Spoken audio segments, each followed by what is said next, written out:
नमस्ते दोस्तों, स्वागत है आपका हमारे यूट्यूब चैनल एस्पिरेंट्स ग्रूमिंग पर।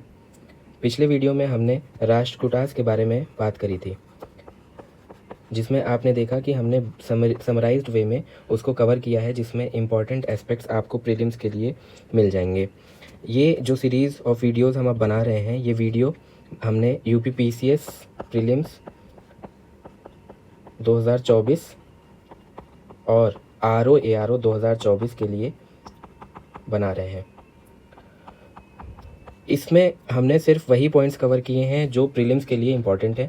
अगर आप इन एग्ज़ाम्स की तैयारी कर रहे हैं तो ये वीडियोस आपके लिए बहुत हेल्पफुल होगा, क्योंकि मैंने सिर्फ इसमें प्रीलिम्स पॉइंट ऑफ व्यू को कंसीडर किया है ताकि आपको सिर्फ ज़रूरी और रेलेवेंट इन्फॉर्मेशन मिले रिगार्डिंग प्रीलिम्स, जो अभी फर्दर एग्ज़ाम आपका आने वाला है। आज हम बात करेंगे पालास ऑफ बंगाल की, जो सक्सेशन में हम राष्ट्रकूटास के सक्सेशन की बात करेंगे आगे की।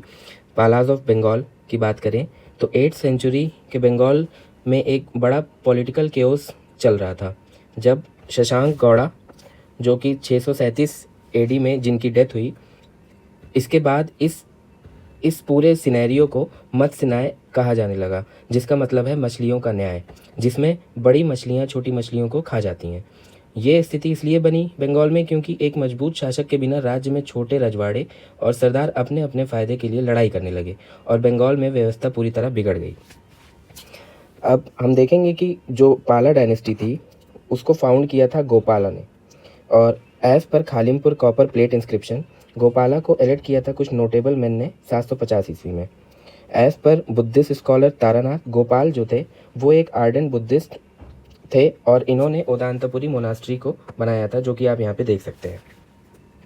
पाला डायनेस्टी मेनली महायाना बुद्धिज़्म को फॉलो करते थे। दूसरा इंपॉर्टेंट रूलर है, इस वीडियो में हम सिर्फ इम्पॉर्टेंट पाला रूलर्स की बात करेंगे। दूसरे इंपॉर्टेंट रूलर थे धर्मपाला, जिन्होंने 770 से 810 ईस्वी तक रूल किया था, और ये सन थे, ये बेटे थे गोपाल के। इनिशियली इनको राष्ट्रकूटास और प्रतिहारा से डिफीट मिली थी, लेकिन बाद में इन्होंने नॉर्दर्न इंडिया को कंक्वर कर लिया था, और ये बुद्धिज़्म के लास्ट ग्रेट पैटर्न किंग थे। इन्होंने सोमपुर मोनास्ट्री बिहार में बनाई थी, जो आप यहाँ पे देख सकते हैं। बुद्धिस्ट स्कॉलर दीपांकर और संतरक्षित भी इसी पीरियड से बिलोंग करते हैं। इनके कोर्ट में बुद्धिस्ट स्कॉलर हरिभद्र सूरी को एक इम्पॉर्टेंट प्लेस दिया गया था। इन्होंने इंद्रयुद्ध ऑफ कन्नौज को हराया था और चक्र युद्ध को थ्रोन पे बिठाया था। इन्होंने 3 टाइटल्स अडॉप्ट किए थे, जैसे कि परमेश्वर, परम भत्रक और महाराज धीरज। इसके बाद इम्पॉर्टेंट रूलर थे देवपाला, जो 810 से 850 ईस्वी तक जिनका रूल था। इनको पाला किंग इन पाला किंग को सबसे ज़्यादा पावरफुल माना जाता है। इन्होंने इसलिए माना जाता है कि इन्होंने अपने एम्पायर को ज़्यादा एक्सटेंड किया था। जैसे इनके एरियाज़ जो थे वो आसाम, उत्कल जो कि उड़ीसा का पार्ट है, और मॉडर्न नेपाल को भी इंक्लूड किया था। ये पाटलिपुत्र के बजाय मुंगेर से रूल करते थे। इन्होंने टाइटल अडॉप्ट किया था परम संगत। इनके कोर्ट पोएट थे वज्रदत्त, जो कि बुद्धिस्ट स्कॉलर थे, जिन्होंने लोकेश्वरसक को लिखा है। इनको बालपुत्र देव, जो कि शैलेंद्र डायनेस्टी के किंग थे, उनसे रिक्वेस्ट आई थी, जिसको इन्होंने ग्रांट किया था। क्या ग्रांट किया था? 5 villages to maintain monastery at Nalanda. Nalanda में मोनास्ट्री मेंटेन करने के लिए 5 विलेजेस की ग्रांट को इन्होंने दिया था। इन्होंने वीर देव को अपॉइंट किया था as the head of this university. Sulaiman, जो कि अरब मर्चेंट थे, उन्होंने पाला एम्पायर को रोहिमी या रोम धर्म के नाम से बुलाया है। इसके बाद के इंपॉर्टेंट रूलर थे महीपाल, जिन्होंने 977 से 1027 ईस्वी तक रूल किया था।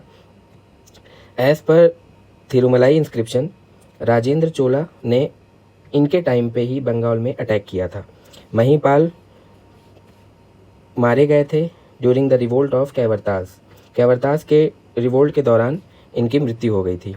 इसके बाद के इंपॉर्टेंट रूलर हैं मदनपाल, जिनका रूल था 1130 से 1150 ईस्वी तक। इनको विजय सेन ने एक्सपेल कर दिया था। जिसने विजय सेन ने Sen dynasty in northern Bengal इसके बाद इस्टेब्लिश की थी। और पाला डायनेस्टी के लास्ट रूलर थे गोविंद पाल। तो ये हमारी लिस्ट थी और इम्पॉर्टेंट फैक्ट्स थे आपके प्रीलिम्स के रिगार्डिंग फॉर द पाला डायनेस्टी। इसके बाद पाला डायनेस्टी में कुछ इंपॉर्टेंट एडमिनिस्ट्रेटिव पोस्ट थी जिनके कुछ नाम थे, ये आपको याद करने होंगे। ये इंपॉर्टेंट फैक्ट्स हैं, इनसे एक क्वेश्चन ज़रूर आपके प्रीलिम्स में पूछा जाएगा।